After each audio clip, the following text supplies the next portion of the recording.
Diese jungen Leute leben in einem Lager, in dem Nomaden sesshaft gemacht werden sollen. Mit ihrem Lied haben sie im Wettkampf mit Sängergruppen benachbarter Dörfer und Städte den zweiten Preis errungen.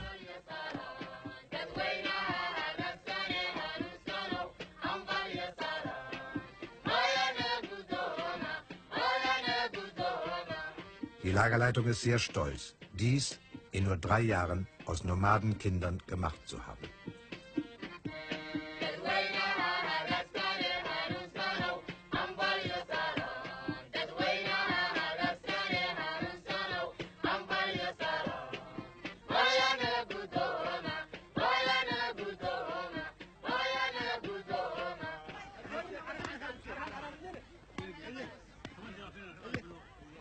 Sesshaftmachung bedeutet Landarbeit.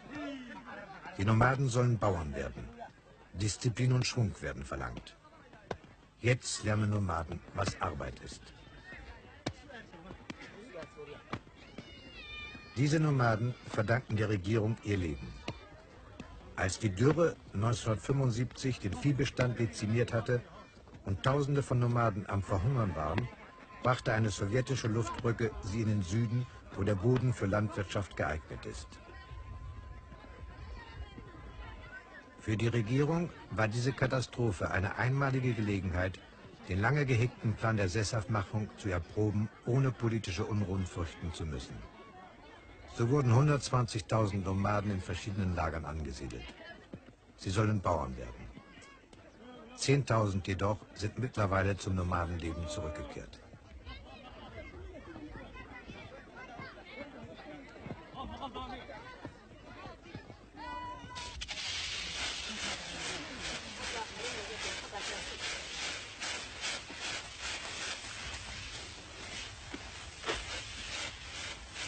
Die Nomadenfrauen müssen erst lernen, wie der Wind genutzt werden kann, um die Spreu vom Weizen zu trennen.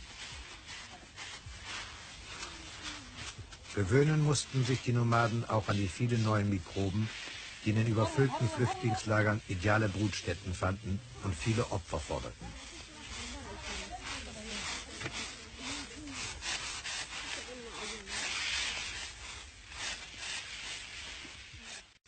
taabo subscribe si aad u aragto barnaamijyo kale oo ku xiiso geliya.